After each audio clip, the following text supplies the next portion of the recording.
갈라디아서 2장 20절 말씀입니다. 이 말씀을 가지고 이제는 내가 사는 것이 아니요라는 제목으로 함께 은혜를 나누도록 하겠습니다. 함께 제목을 함께 고백해 보겠습니다. 시작. 이제는 내가 사는 것이 아니요. 이제는 내가 사는 것이 아니요. 이것이 저희가 이제 열매를 맺기 위해서 어떻게 해야 되는가, 열매 맺는 삶을 위해서 우리가 쭉 말씀을 이어서 제가 전하고 있는데 이제 5번째 시간이에요. 이게 5번째 시간이고 이어서 오늘도 이 말씀을 통해서 정말 우리의 실제적으로 삶에 아름다운 열매가 풍성하게 맺는 그런 경험을 하게 되시길 주님의 이름으로 축복합니다. 건물을 지을 때 다 보셨을 거예요. 건물을 세울 때 보면 제일 먼저 뼈대를 먼저 세웁니다. 골격을 먼저 세우죠.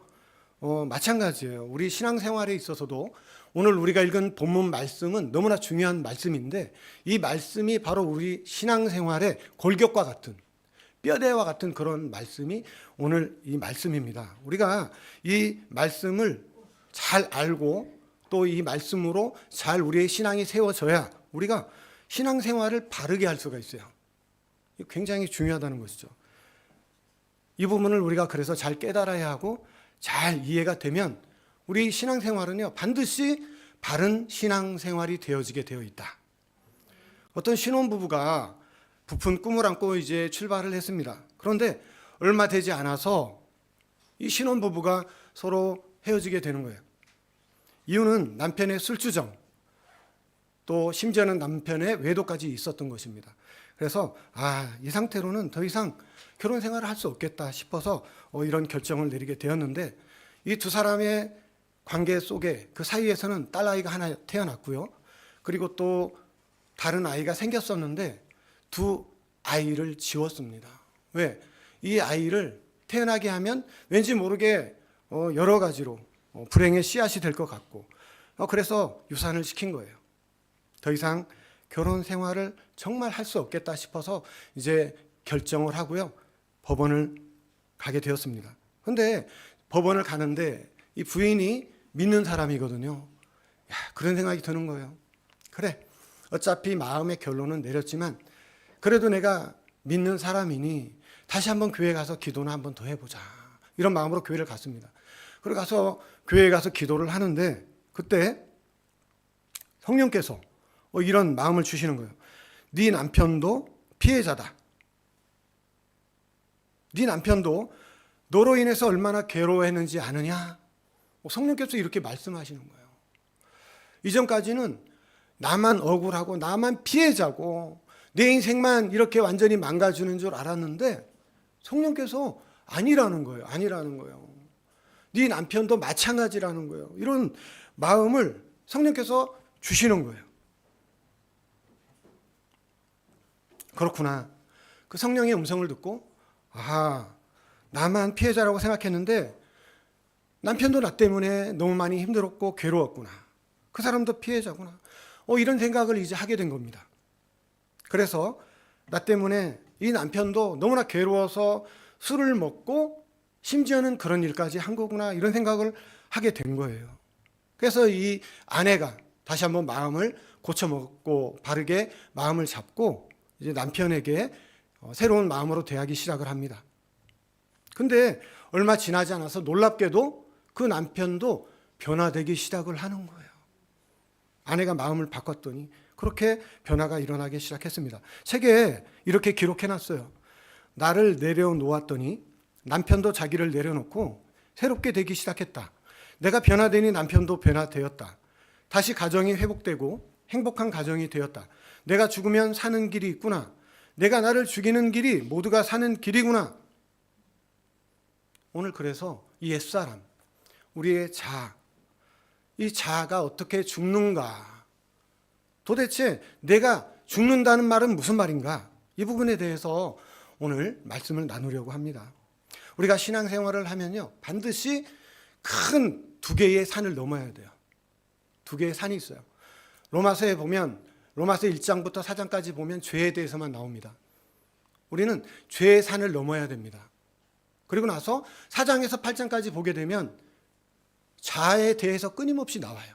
바로 이 두 번째 큰 산, 자아의 산을 우리가 넘어야 우리가 반드시 신앙생활을 바르게 할 수 있고요, 행복하게 할 수가 있다는 거예요. 이 자아를 다른 말로 옛사람, 육의 소욕, 에고라고 합니다. 에고. 이 자아의 산을 넘어야만 우리가 반드시 올바른 신앙생활을 할 수 있게 된다는 것이에요. 우리 성도님들은 대부분 첫 번째 산인 죄의 산은 다 넘으셨어요. 그런데 두 번째 산인 자아의 산에 대해서는 대부분 잘 알지도 못하고요, 잘 이해하지도 못하고 그 산을 넘지 못한 분들이 많이 있다라는 것이죠. 왜 그러냐? 눈이 떠지지 않으니까. 그 자아의 산에 대해서 눈이 떠지지 않기 때문에 그런 것입니다. 근데 이 부분에 대해서 정확하게 우리가 깨닫게 되고 내 안에 정리가 되잖아요. 그러면 우리 신앙생활, 믿음생활은 완전히 정리가 돼버려요. 그때부터는 우리가 신앙생활을 아주 바르게 할 수 있다는 것이죠. 그리고 우리의 성품도 왜 이렇게 나는 안 바뀌지? 왜 이래 나는 안 되지?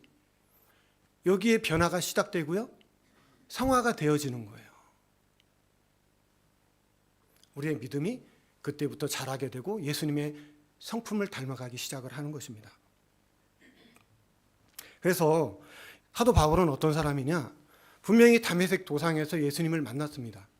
그리고 성령 충만함을 받았고요, 그리고 눈을 가리고 있던 비늘도 벗겨졌거든요. 그런데 이 사도 바울이 뭐라고 고백을 하느냐? 로마서 7장 24절에 보면 오라 나는 공고한 사람이로다. 누가 나를 이 사망의 몸에서 건져내랴. 너무나 괴로운 거예요. 너무나 괴로운 거죠.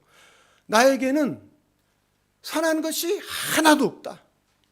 선한 것이 사도 바울은 하나도 없대요. 사도 바울도 하나도 없다는데 그래도 나는 조금은 있어라고 생각하는 분 있으십니까 혹시? 그리고 또 뭐라고 하냐면 나는 선을 행할 능력도 없다라고 이렇게 고백을 해요, 사도 바울이. 그러면서 나는 공고한 사람이로다. 누가 나를 이 죄와 사망에서 건져낼까? 끊임없이 예수님을 믿고 나는 분명히 하나님의 자녀가 됐는데, 나는 분명히 알고 있는데 끊임없이 이 세상에 대한 내려놓지 못하는 이런 것들이 내 안에서 세상 사랑하는 마음이 나도 모르게 순간순간 올라오고, 또 분명히 성령을 쫓아 살아가라고, 말씀을 쫓아 살아가라고 분명히 성경에서는 끊임없이 말씀하고 있는데 어느 순간 보면 성령을 쫓지 않고 내 육신을 따라 살아가고 있는 이런 모습이 우리 안에 너무 많이 있다는 것이죠.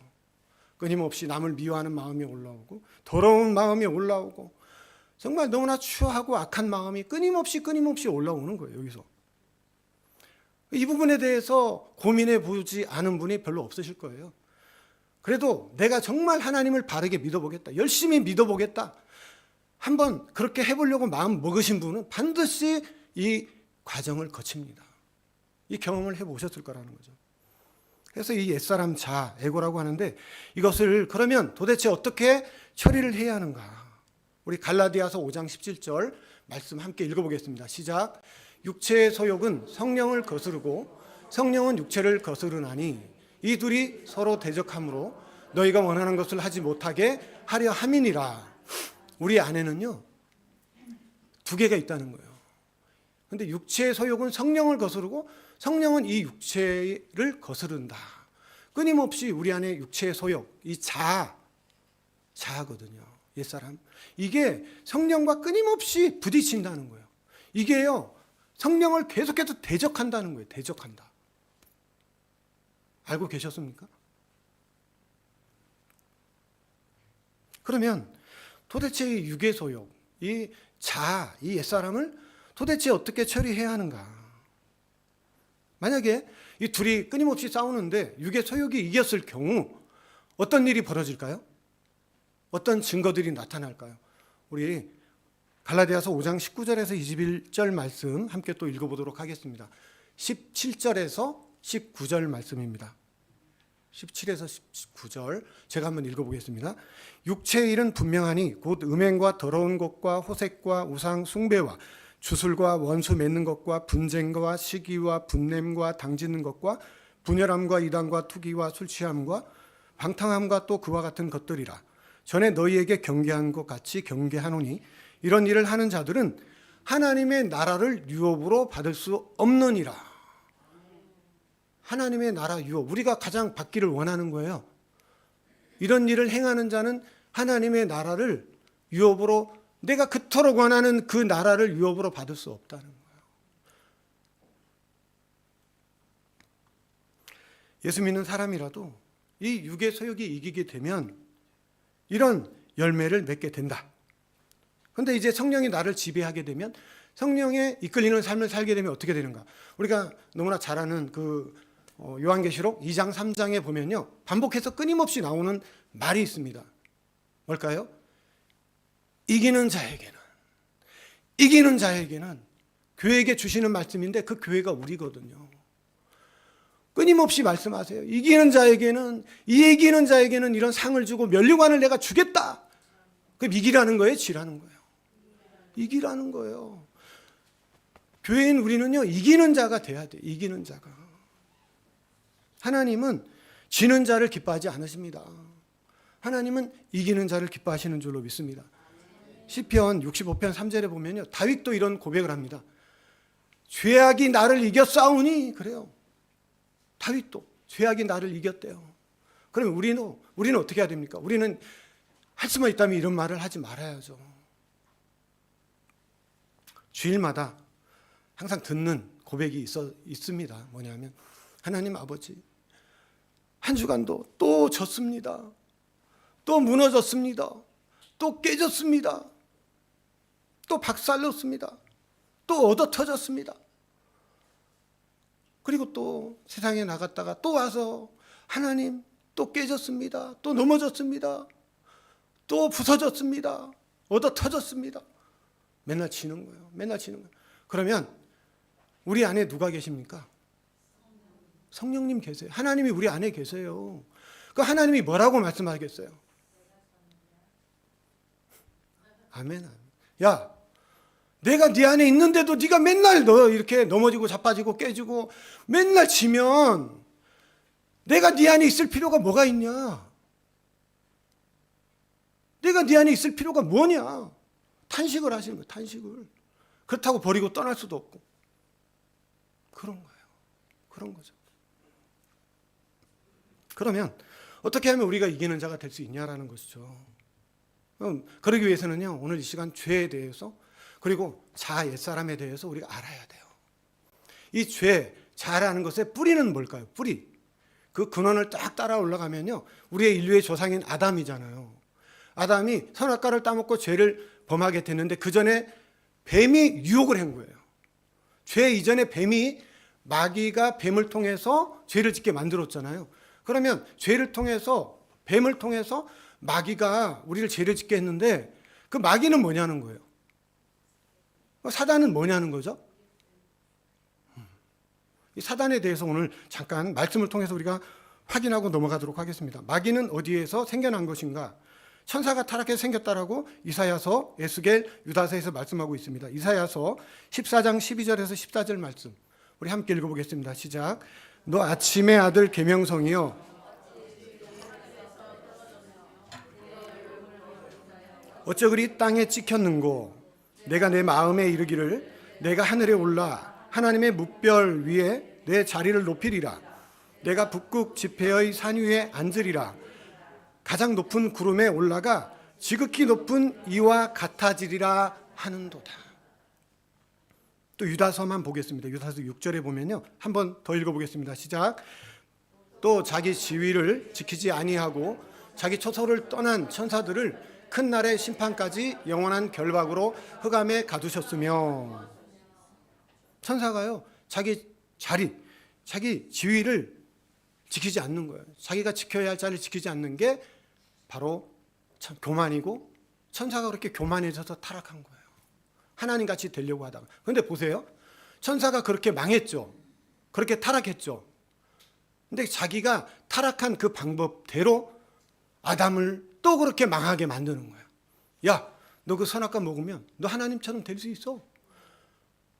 너 아무도 간섭받지 않고 네 마음대로 하고 싶은 대로 다 할 수 있어. 이렇게 말하는 거예요. 근데 아담에게만 그랬느냐?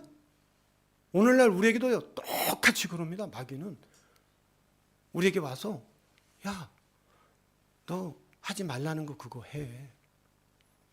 너 그거 해서 하나님처럼 돼. 네 마음대로 네가 하고 싶은 대로 하며 살아. 막 부추기는 거예요. 마귀는요. 근데 유일하게 한 번도 속지 않으신 분이 있잖아요. 그죠? 똑같이 그 방법을 가지고 유혹을 합니다. 돌 가지고 떡 만들어라. 산 위에서 뛰어내려라. 뭐 이렇게 그 영광을 너에게 다 주겠다. 나에게 절해라. 안 넘어가. 예수님은 안 넘어가요. 예수님은 죽기까지 복종하신 분이잖아요. 십자가에서. 모든 선택에서 말씀을 선택하고 십자가를 바라보면서 끝까지 나가는 거죠.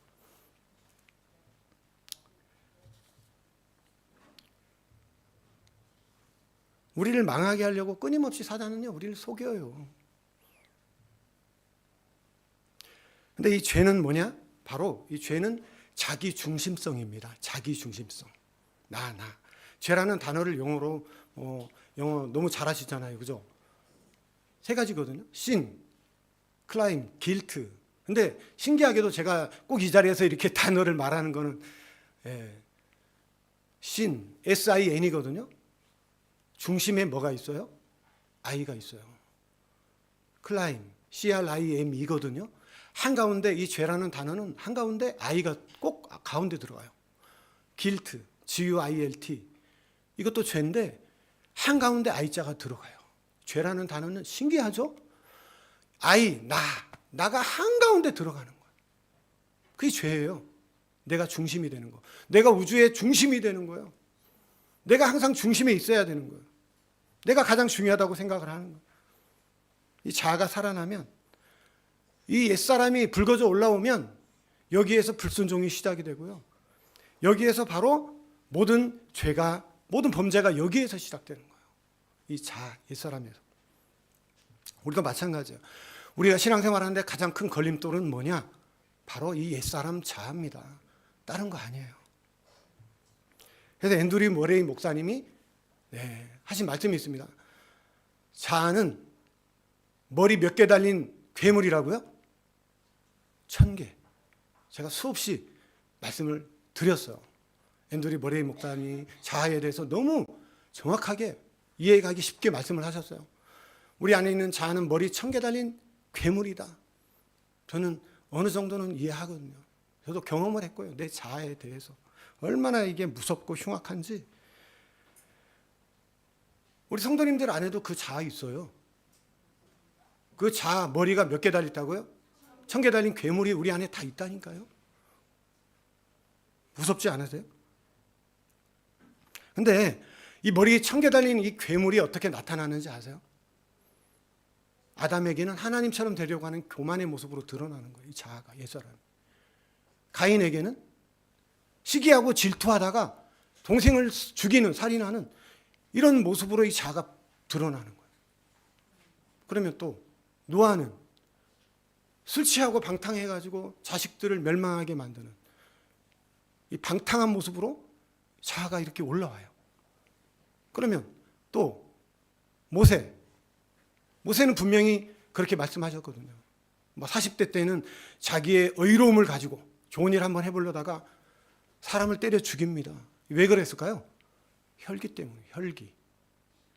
그리고 나서 나중에 이스라엘 백성들을 끝까지 다 인도를 할 수 있었는데 그 마지막에 가서 명하여 물을 내라, 반석을 명하여.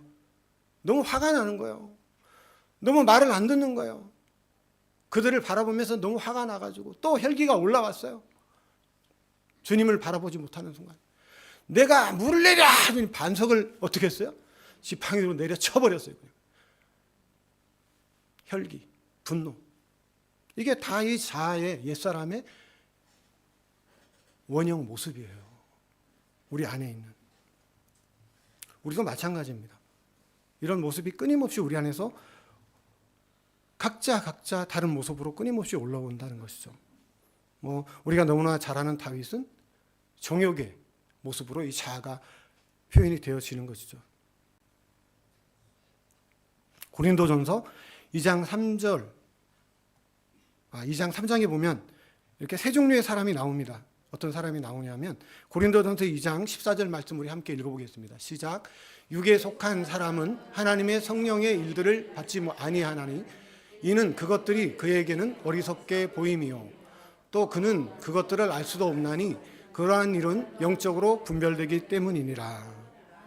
육에 속한 사람, 하나님을 만나지 못하고 예수님을 만나지 못한 사람, 거듭나지 못한 사람은요, 하나님의 진리가 미련하게 들린다는 거예요. 미련하게 들려요. 미련하게. 근데 반면에 고린도전서 2장 15절 16절에 보면 이런 말씀이 나옵니다. 우리 한 번 더 읽어보겠습니다. 시작. 신령한 자는 모든 것을 판단하나 자기는 아무에게도 판단을 받지 않으니라. 누가 주의 마음을 알아서 주를 가르치겠느냐? 그러나 우리가 그리스도의 마음을 가졌느니라. 신령한 자는요, 모든 것을 분별하고 판단하고 또 그리스도의 마음을 가졌다라고 말씀하고 있습니다.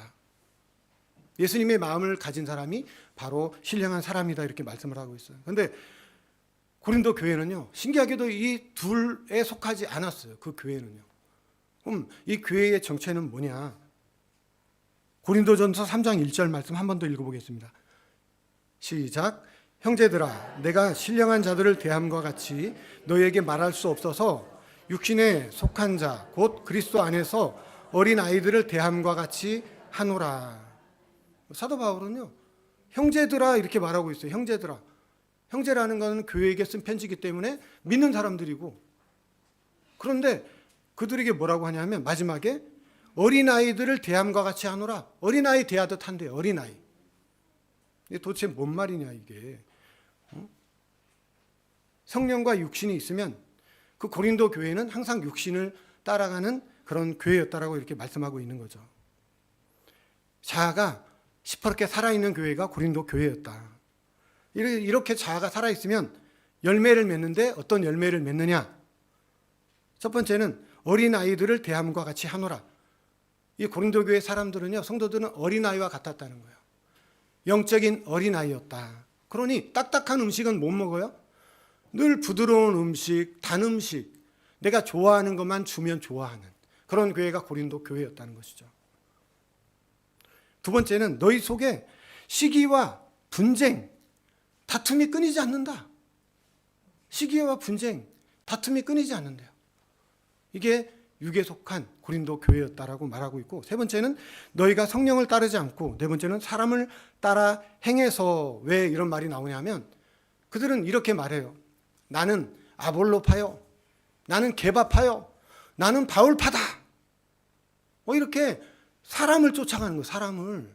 하나님을 따라가고 주님을 따라가고 말씀을 따라가야 되는데 상황에 따라서 사람을 막 따라가는 거예요. 사람을. 이게 고린도 교회였다는 거예요. 그게 육에 속한 사람이라는 것이죠. 그러면 이 옛사람 육의 소욕, 이 자아를 정말 어떻게 처리해야 할까? 제가 처음에 말씀드렸습니다. 우리가 신앙생활을 하게 되면 반드시 산 두 개를 넘어야 된다. 큰 두 산이 있는데 처음에 죄의 산입니다. 이건 누구나 다 넘은 산이에요. 다 예수 그리스도의 대속의 십자가의 공로로 말미암아 우리가 믿음으로 구원을 받는 겁니다. 믿음으로 구원을 받는 거예요. 믿으시죠? 예수님이 십자가에 못 박혀 죽으심으로 그 공로로 말미암아 우리가 구원을 받았습니다. 두 번째는 뭐예요? 이 자아의 산. 이 자아의 산. 내 이 자아는 그러면 어떻게 처리를 해야 될까요? 어디에서 처리를 해야 될까요? 이 자아도 마찬가지예요. 우리의 죄도 예수님이 십자가에서 처리해 주셨잖아요. 자아도 마찬가지예요. 자아를 처리하는 곳이 어디냐? 바로 십자가입니다. 그래서 복음은 복음인데 무슨 복음이에요? 십자가 복음인 거예요. 십자가 복음. 십자가가 우리의 모든 문제를 해결해 줍니다. 십자가는 우리를 어떤 상황에서도 구원하고 어떤 상황에서도 승리할 수 있는 능력을 주는 그런 십자가예요. 바로 십자가가 우리의 능력인 줄로 믿습니다. 바로 우리의 이 두 가지 큰 산, 이 문제를 해결하는 곳은 바로 십자가이다. 십자가. 이미 우리의 죄는 십자가에서 처리를 했습니다. 이거는 우리가 너무나 잘 알고 있어요. 오늘 너무나 중요한 것은 이 자아. 이 자아는 어떻게 그럼 십자가에서 처리를 해야 되는 것인가? 로마서 6장 9절 말씀 우리 한 번 더 읽어보겠습니다. 로마서 6장 9절 말씀. 없나요? 로마서 9장 6절 말씀, 6장 9절 말씀 제가 읽겠습니다. 우리가 알거니와 우리의 옛사람이 예수와 함께 십자가에 못 박힌 것은, 우리가 알거니와 우리의 옛사람 자아가 누구와 함께 십자가에 못 박혔다고요? 예수님과 함께 십자가에 못 박힌 것은, 이렇게 말합니다. 십자가에서는 예수님만 죽으신 게 아니에요. 십자가에서 예수님이 죽으실 때 누구도 함께 죽었다고요? 나도 함께 죽었다는 거예요. 내 옛사람, 나 이렇게 멀쩡히 서 있는데 우리 안에 있는 옛사람, 자, 이 자도 이미 2000년 전에 예수 그리스도와 함께 십자가에 못 박혀 죽었다는 것입니다. 아, 그렇구나. 내 옛사람, 내 자아가 예수님과 함께 이미 십자가에 못 박혀 죽은 것이구나. 이 말씀은요, 너무너무 중요한 말씀입니다. 우리의 죄가 해결받는 것을 칭의라고 합니다. 칭의. 우리의 죄를 용서받는 것은 예수님이 십자가에 못 박히면, 혼자서만 못 박히면 되는 것이지만, 우리의 이 옛사람 자아는요, 예수님만 혼자 못 박혀서는 처리가 안 되는 것이에요. 예수님과 함께 내 자아가, 옛사람이 못 박혀야 그럴 때 비로소 우리의 이 옛사람이 해결이 되는 것이죠. 이 자아의 문제가 해결이 되는 것입니다. 네.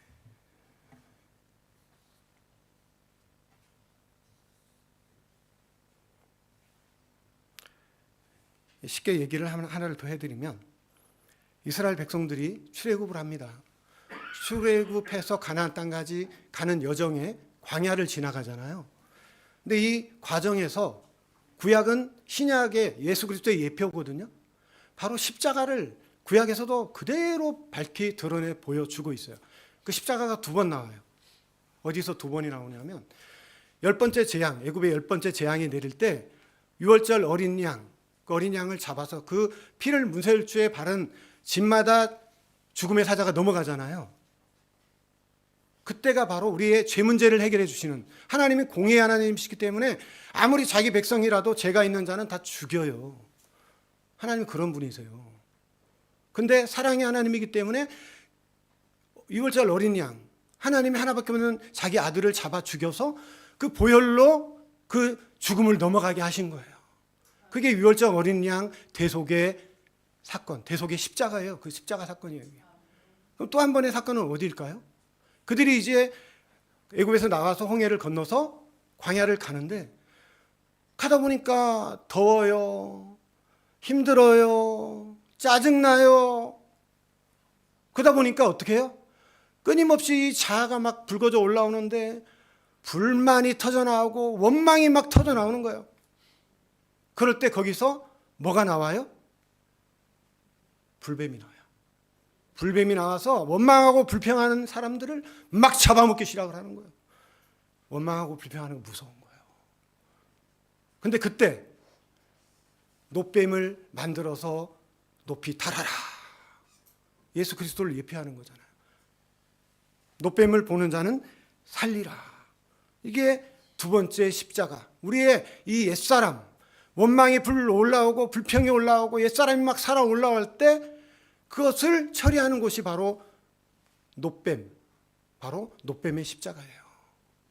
그걸 바라보는 자는 살아요. 십자가를 우리의 안에서 원망 불평이 올라오고 혈기가 나고 분노가 오고 막 그럴 때 우리가 어디를 바라봐야 돼요? 십자가 바라봐야 돼요. 제가 훈련 받을 때 십자가에 바라보면서 저는 경험을 했어요. 실제로 경험을 했어요. 듣기만 하다가 그 어려운 상황이 딱 억울한 상황이 됐는데, 그때 그게 딱 기억이 나가지고 선교사님들이 얘기해 준 게 기억이 딱 나는 거예요. 무조건 힘들고 어렵거나 문제가 생기면 십자가를 바라보세요. 십자가 앞에 나가세요. 그러더라고요. 이제 딱 아울리치 가가지고 지체들끼리 어려운 일이 딱 생겼는데 문득 생각이 난 거예요. 막 억울해 죽을 뻔했어요, 제가. 근데 그 순간 딱 그 말이 생각나서 십자가를 딱 바라보면서 묵상을 딱 했더니 세상에 내 안에 화산처럼 터지려고 하던 그 마음이, 분노가, 혈기가 한순간 거짓말처럼 쫙 사라져버려요. 자아가요, 정리가 돼버리더라고요. 그래서 우리가 읽은 본문 말씀을 보면, 내가 그리스도와 함께 십자가에 못 박혔나니, 나는 예수님과 함께 십자가에 못 박혀 죽었다는 거예요. 제가 오늘 45분까지만 하려고 했습니다. 딱 2분 남았습니다. 2분 남았는데 이 이야기만 좀 해야 될 것 같습니다. 어떤 부둣가에 큰 배가 도착을 했는데 이 항구가 작다 보니까 가까이 붙일 수가 없는 거예요. 그러다 보니까 이제 배와 부두 사이를 조금 띄워놓고 나무를 댄 거죠. 나무를 건너갈 수 있도록. 해놨는데 끊임없이 파도가 치고 바람이 부니까요. 흔들거리는 거예요. 조심조심 한 사람씩 건너갑니다.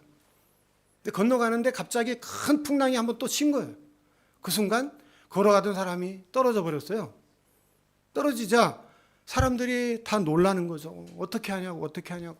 그 떨어진 사람은 막 올라갔다 내려갔다 막 난리가 나고 이제 선장을 바라보면서 빨리 어떻게 해보라고. 근데 선장도 아무 손도 쓰지 않고 바라보고만 있는 거예요. 막 선장을 보면서 욕을 하기도 하고.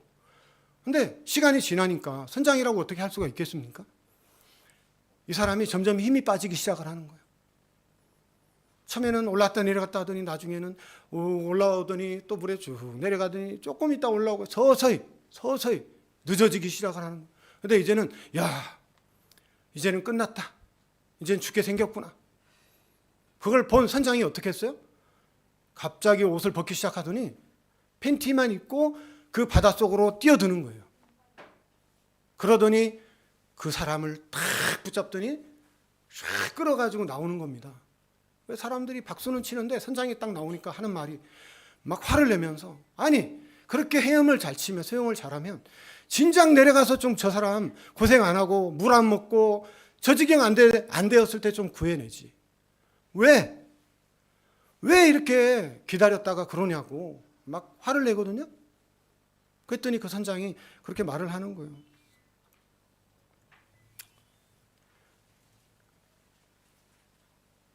자기가 살려고 발버둥 거릴 때 들어가면 같이 죽습니다.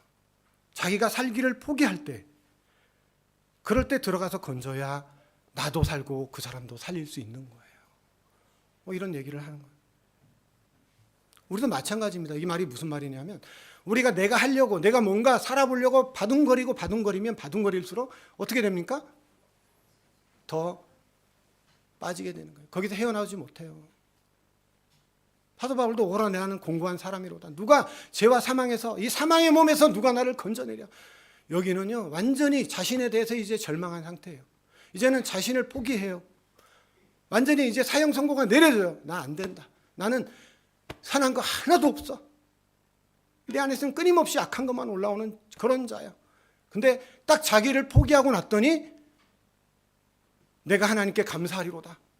8장 1절로 넘어가면서 내가 하나님께 감사하리로 하더니 예수 그리스도로 말미암아 내가 성령의 생명의 법으로 말미암아 이 죄와 사망의 법에서 이제는 해방되었도다. 이렇게 선포하는 거예요. 저는 죄송합니다. 아쉽습니다. 하지만 여기서 마치도록 하겠습니다. 다음에 전할 기회가 있다면 뒤에 이어서 결론을 맺어드리도록 하겠습니다. 하나님 아버지 참으로 고맙고 감사합니다. 우리가 신앙생활하면서 끊임없이 우리를 힘들게 하고 어렵게 하는 이 문제가 있는데 이것은 바로 우리 안에 있는 바로 옛사람, 이 자아였다는 것을